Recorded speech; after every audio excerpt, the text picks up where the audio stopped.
1984 Sony Trinitron model KV1222. It's Target's 25th anniversary sale. Save big on the latest fashions, state-of-the-art technology, and snacks for the whole family. From contemporary to color TVs, we've got deals that will make your day. Come on down to your local Target and stock up on everything with hairspray. Sharon, are we out of cheese balls? An event this big only comes around once. Don't miss it.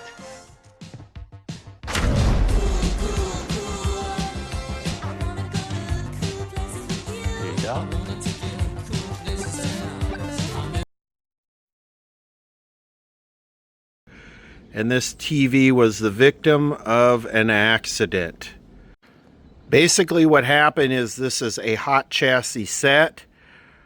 Owner was doing some work on it, forgot to unplug it, touched the soldering iron to the circuit board. Presumably the soldering iron tip is grounded and it went pop, and now it has no vertical deflection. So we are not here to judge, we are here to fix. In my time working on stuff, I have had plenty of accidents and probably put several items prematurely to their grave. So it happens. Not so much anymore. I'm very risk adverse. The mistakes I make in the video are actually the mistakes. I do not edit out my mistakes. If I was doing something and it exploded and that was the end of it, I would just end the video there. I'm not going to cover any of that stuff up. So anyway, it is a Trinitron, and model KV1222. I do not have the remote, so we're going to turn the brightness all the way down since it has no vertical deflection.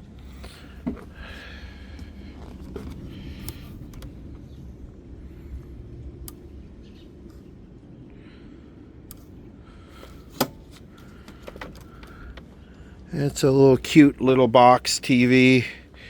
Here is the service manual. Specifications. 12-inch color picture, 90-degree deflection. And here is the Sam's photo fact.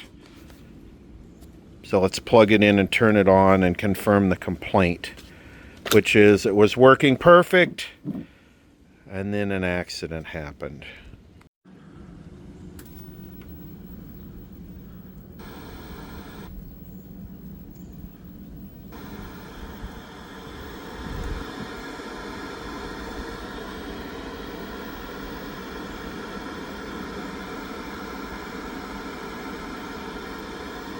Boy, that's dim too. Why is that so dim? That should be like blindingly bright. So straight into the vertical part of the schematic. We don't need to go anywhere else. We know what the problem is. We know what caused it. We just need to figure out what was damaged. So this is the vertical deflection circuit. It's pretty simple. We have an integrated circuit LA7802, which is the horizontal and vertical oscillator drive. Now we know the horizontal is working, so coming out of this chip, the vertical signal right here, vertical signal comes out right here and goes into the UPC 1378 vertical output chip, which drives it into the yoke, and then the return on the yoke comes back down here, back over here through a 330 microfarad to a 1.8 ohm to ground. And then this is all your height and feedback. So I'm going to guess that this is damaged or this is damaged, but because of what went down, we don't know what all is damaged. It is interesting that this is working. I obtained a replacement for this already, an the NTE equivalent. This is an interesting one. The UPC 1378 is a very common integrated circuit. On eBay, it's an NEC, and they're like 5 for $10. Now, I would bet that those are all counterfeit junk. So what I did is I got the NTE equivalent of this. I had to order it. So I've got the 2 ICs already in stock. We can check this test point right here and see if we, with a scope, and see if we have the vertical signal coming out. So we can kind of diagnose this, but we don't know. It might have just blown this thing open, this resistor. It might have blown anything in here open. We don't know. But it is refreshing to know that the horizontal portion of this is working. I wonder if there's some interaction with this thing where if the vertical's not working, it kills the drive to the picture tube. So I think the first thing we do is get a scope on that point right there and see if there's a vertical drive signal coming out of this integrated circuit. Okay, let's look at the inside. 1984 is still pretty primitive. It's probably your NTE 238 right there. Okay, there is the LA chip right there. It looks like it's a Pioneer part. That's the Pioneer symbol, right?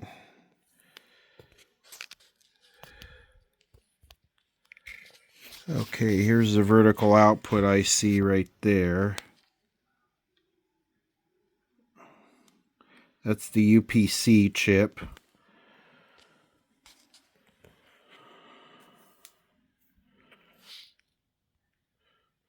It's amazing how small the neck of this thing is. The neck is like the size of a small black and white. You can see it's got 3 guns in there. Look at that. It's incredible how tightly packed. What an amazing engineering thing that is to get that to work, all the different metals that are in there and critical. Wow. Anyway, here's the tuner over here. So anyway, I think we just flip it upside down and check with the scope the pin of that, the output pin of the LA chip back there. Okay, so pin number 8, we should have a 900 millivolt peak-to-peak signal.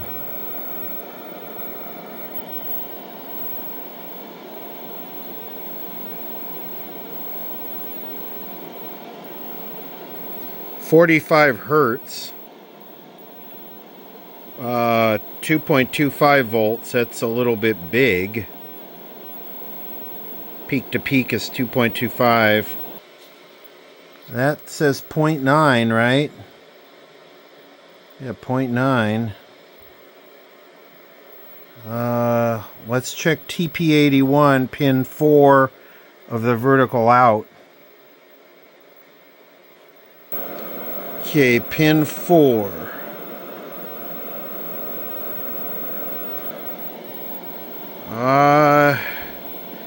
1.3 volts there.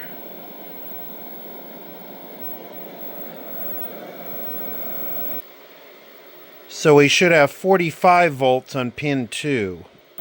So I'll move this up to 10x.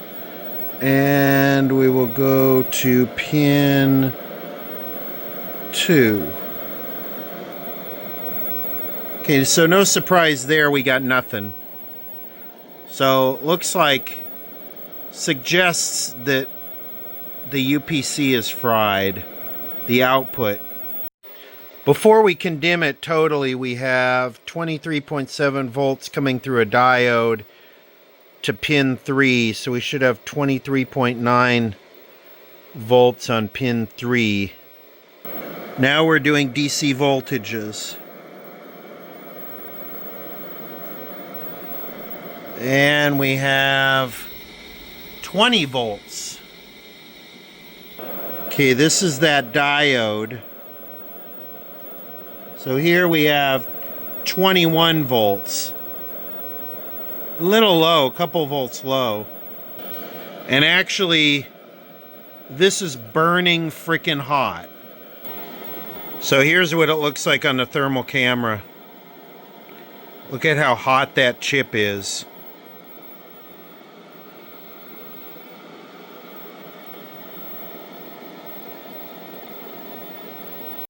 So this looks like a fairly simple one. The vertical output chip got cremated and it is hot.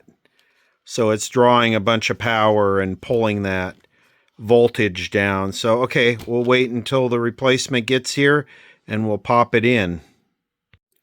The NTE part arrived, and the reason why I went with NTE is because I know that this is going to be a legitimate, authentic UPC part that they just put their own number on, whereas those quote-unquote legitimate UPC original parts that are online at $5 for $10 are most likely counterfeit junk that if it worked right at all from the beginning, it probably wouldn't last 5 hours. So I'm pretty confident this one will be a good long-term, part. This was the other one that I picked up. And I don't think this is the problem because we are seeing the pulse come out of this. This thing is jacked up. So I'll get this installed. It is on a heatsink there with screws and thermal paste. It doesn't look like those screws are going to entirely be easy to get to. I wonder if the whole heatsink comes out. I'm going to start by putting some of this on the bottom of the board on the IC pins. Wonder how long this stuff lasts. It's just old school flux. And then I'll use that to absorb the solder. And that's what I mean. Now I should just be able to heat up these two right here and pull the whole thing off. And there it is. Easier just to remove the whole heatsink. NTE just sandblasts the front and puts their own number on it. And I don't know about the date code, 92. That's interesting. Got our heatsink grease here. Here we go. Power is being applied and contact.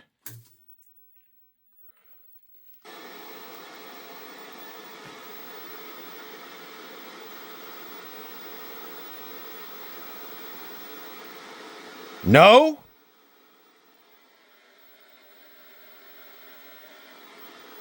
Really?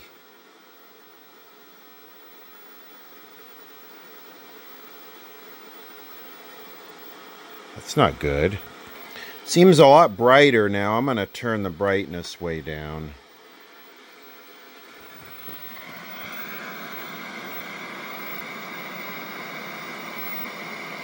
Well, it's not getting hot. It might be getting just warm. I think my soldering here all looks good.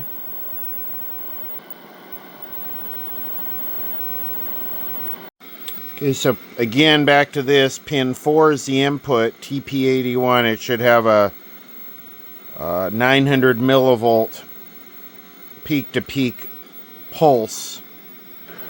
Got me a new Chino scope here. Let's see. Pin 4. And that's exactly right. We got basically a 900 millivolt peak-to-peak spike. 45 hertz, but the sync is not locked. So why don't we have any deflection? Okay, the output, which is pin 2, is supposed to be 45 volt. Or 46 volt peak to peak.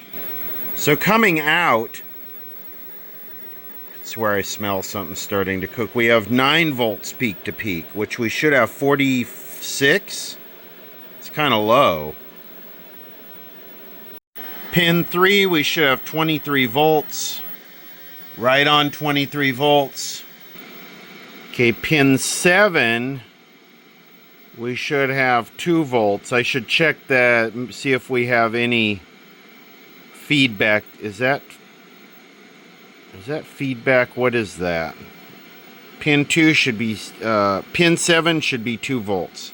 And pin 7 is reading 0.1. There's something wrong there. There is no vertical pulse on pin 7. The more I look at this, it just looks like we've got a bad IC. All the DC voltages are there. It's got the 23 volts on pin 6. It's got the 23 volts which comes through that diode on pin 3. We got the right size peak-to-peak pulse coming into it on 4. I mean, how much more complicated is there? There's a feedback circuit here to manipulate the vertical height. I turned that. It didn't make any difference. I guess I could ohm out the deflection coil. The yoke is measuring about 15 ohms. Looks like it says 16 right there. This is just weird to me that this thing has the right peak-to-peak pulse going into it, and yet there's hardly anything coming out of this chip. That really seems like the chip is bad. If I look at the horizontal, which is this right here, the horizontal drive, which goes to the horizontal drive transistor, it says 1.3 volts. If we look at this, it's right on 1.3 volts. I think the scope is right.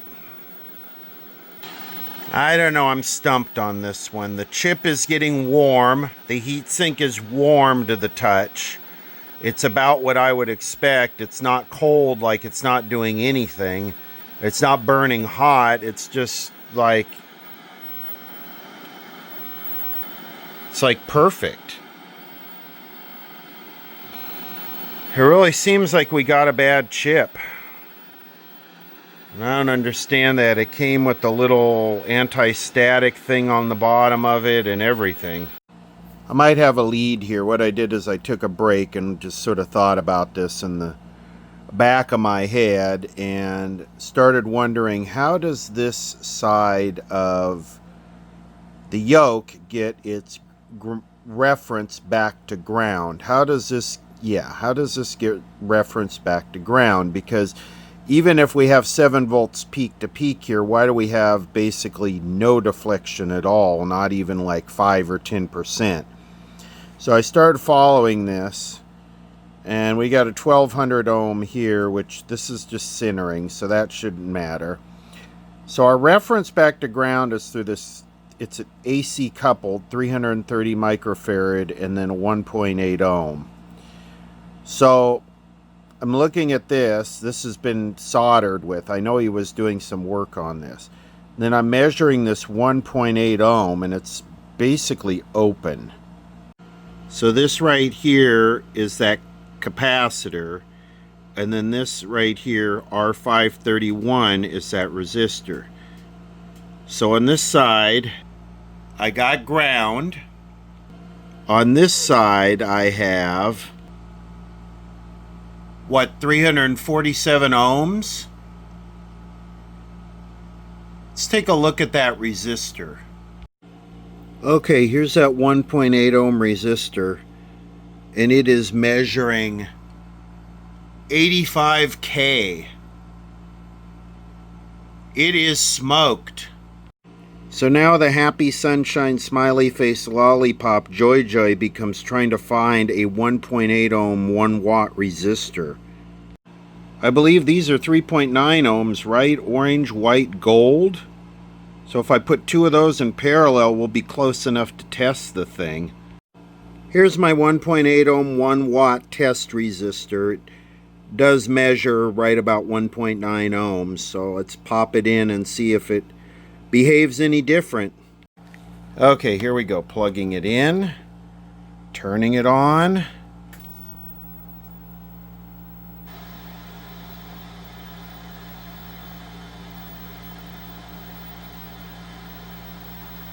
Oh, there we go. That looks better. Yes, it does.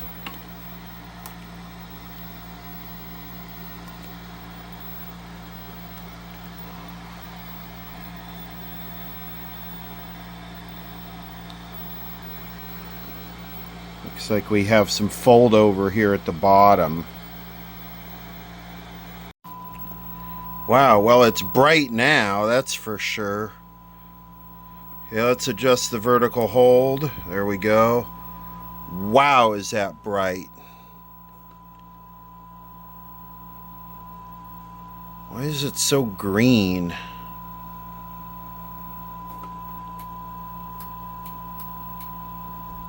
Something is screwed up here. Either the drives are all misadjusted or something. Well, it certainly looks good there. But when you go here, it's got a green background. I wonder what that's about. Maybe it needs some trim fire. I don't know, you got green drive, green background, but when I do that, then I screw this up, so I better put it back how it was. Now that it's working, let's just take a look at the scope again. Okay, so this is the drive. So it's up at 1.6 volts peak to peak now, and it does look a little different. Let's look at the output of the chip. Here's the output onto the yoke, and it is at 47 volts peak to peak. And the schematic says 46 volts, so we're right on. So yeah, it was this resistor right here, R531, and that would make sense that that was fried, because if he touched the soldering iron, which was grounded to that point, and the ground of the tip of the soldering iron was hot compared to the chassis, it would blow that resistor open and the IC. So with it on, with an image on it, look at this, 59.94 hertz at 46.8 volts. It's dead on the schematic. I'm a mother, Ooh, Plexiderm. so over time, you just have issues, right? You're exhausted, you have those lines, those creases. I'm exhausted. I have those lines on my décolleté. And when you're in your 40s, Hugh. the longer you walk around, this Earth's gravity takes its toll, and that's when you really just wake up one day and you think, who is that in the mirror? That under-eye puffiness and bagging is so much more significant. Take that before picture, because you'll be amazed. You might think you're doing pretty good. No, you use Plexiderm and you think, wow, Oh, there we I'm go. doing great. My real true opinion is totally words I can't say on camera. Holy Plexiderm. Years ago, when I first tried Plexiderm, I was blown away. My forehead lines were just gone. So I get home and my husband goes, "You must be in a really good mood because you look amazing." It is amazing, actually. It's and a bit surprising. She's especially concerned about the Too much lines. horizontal width. Even now, I Look at this. and say, wow, she It's looks completely so much better than she plexidermed did off. just yesterday. So I have these forehead lines. They're really deep. They're deep set. They're hereditary. I've had them for years. My father. Keep in mind. Okay, L502, horizontal size. Marionette lines. She's my age, 58 years old. Her issue was, people would say, "Hey, are you okay? You look tired," because she had that issue underneath her eyes. Her marionette lines were... Look at the results. Okay, that right there is... Look what happens over time. That's L502. Okay, I'm going to turn that L502. Oh, there we go. They always want to take you in a booth and put some stuff on you, and yeah, they put it on. Went home. That's it. That's as small as it'll go. And my husband said, "Boy, that stuff really works." And I said, "I washed this off hours ago. This is Plexiderm. This is what works." He's never noticed anything.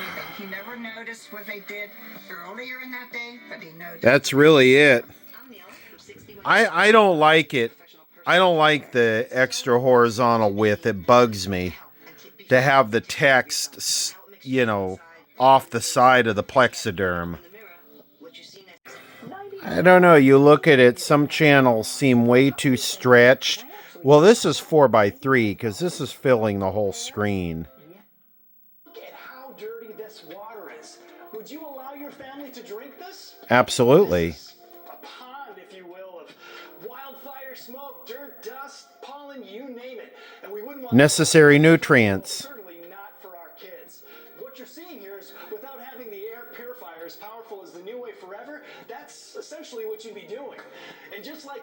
Sell me something I don't need, Daddy. Put them right back into the new way forever. It is that easy.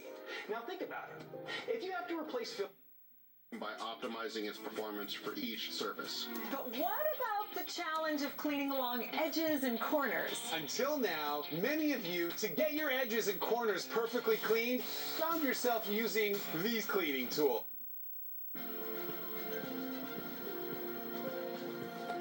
No décolleté commercials. Something the big brand name hearing aid companies don't want you to know. Of course, it's got a beautiful picture. It's a Sony Trinitron, low hour. To a beautiful, easy entry shower with features like grab bar. Incredible in one pass along your edges. And here it is on the other side. As we go close to the edge, look at that suction power. Oh, whoa! That really is incredible, Mark. It's incredible. Side by side. You can see this. It's completely off the side. Finish. Okay, and can I just show, I think those of us in the studio have been enjoying this one quite a bit. Like, you can't even see the text. It's so far off the side. Absolutely. But it's 4x3 too. It's filling the screen. So I don't know Over here. if the box is stretching this or what.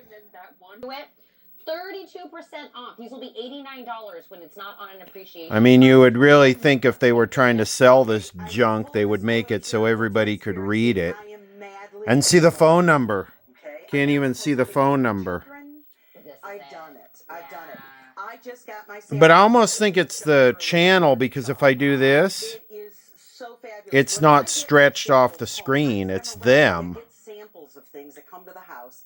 When I opened up the box of these, Oh, I yes. literally did a dance in my living room. I was like, Wow. This. Then I have to tell you the sidebar in it. I held my breath because these are leather. This is the difference. Now, this is Jambu. Jambu is our premium line. That's where you're going to get your leather and all the other. This is listening to somebody exaggerate junk to the max. I held my breath. I did the two-step in the dining room.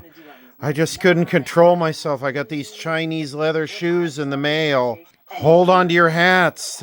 We don't know if there's enough operators. I might need my oxygen tank. We need to do a platform. This is what's big right now. Oh, it's Please big. know with the platform, it's not about, at least with Jambu, that's all I can speak to. It's not about raising you up. This is all extra cushion in here. This is all that. Now, it does raise you up a bit. That's about 1.25 inches to about 1.5 inches. But there is all extra cushion. That basket weave is so sharp. It's almost like this was an Italian leather shoe. That's what you'd expect it to be, because that's a common look. The other thing I want you to notice is the elasticized laces.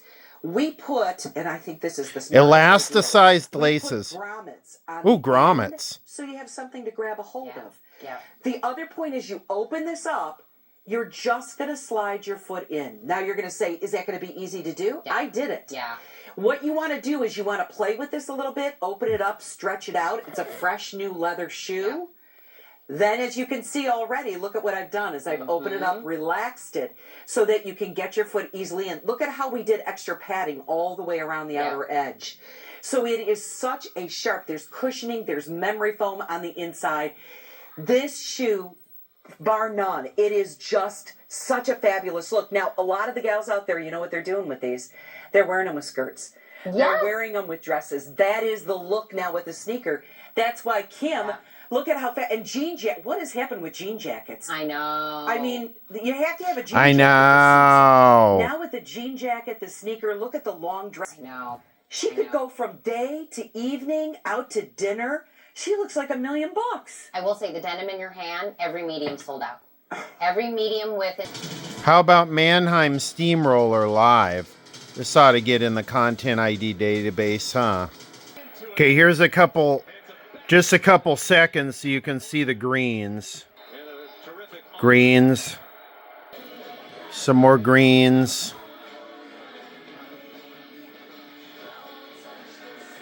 These TVs just have such good pictures. Let's spend another minute with this women trying to hype these $5 junk shoes. There we go. Already sold out of my 6.5 in my eggshell. But you see this super cute outsole? I mean, Finger it. this is the one that we're calling the gunmetal. So different. Neat shoe. Unique. Absolutely. I'm in love with this Now, one. look at this one on the side. Look at the juke. Can you see there's a little bit of sparkle that we added in here? Ugh. I did the black. But again, Need like 25 pairs of those in my closet to go with the other 700 pairs of shoes I got. within there, black 6 has sold out. In my rose, which is the last option, 6 and 6.5 have also sold out. It is going to run from 6 to 10 half and whole sizes. 11 is my whole. This is a good music video. I love that Super Tramp reference in there. Very few people would get that.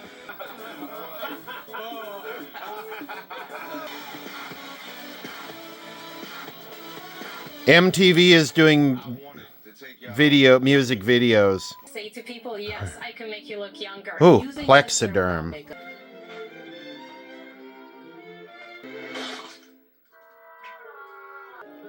Tom and Jerry.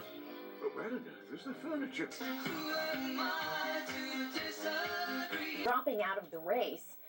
CNN White House reporter Elena Trine is going to pick it up from there. And Elena, there were also reports in your reporting about Steve Witkoff playing a role in all of this. What did you learn? And this side. Just look at these results. 50 and haven't slept in weeks. 35 and fresh from a vacation. They are some of the hottest videos on social media. Oh, yes. Disease for years, I didn't realize how much my bulging eyes were holding me back. The way my eyes stood out, I'd rather hide than be seen. But then my doctor recommended Tepezza. Tepezza! I've been prescribing Tepezza for over 5 years. In clinical studies, the majority of patients taking Tepezza had less eye bulging, no matter how long they had TED. Tepezza may cause infusion reactions. Oh. Tell your doctor right away if you have high blood pressure, fast heartbeat, redness of the face or feeling hot, difficulty breathing, headache, or muscle pain. Tepezza can raise blood sugar even if you don't have diabetes and may worsen inflammatory bowel disease. Ooh. Tepezza may cause severe hearing problems, Cool. including hearing loss, which may be permanent. Tell your doctor if you have any changes in hearing or if you are pregnant or planning to be, as Tepezza may harm your unborn baby. Now, when I look in the mirror, I just see me. Ask your doctor about Tepezza and visit mytepezza.com to see clinical study results. I want my hearing loss.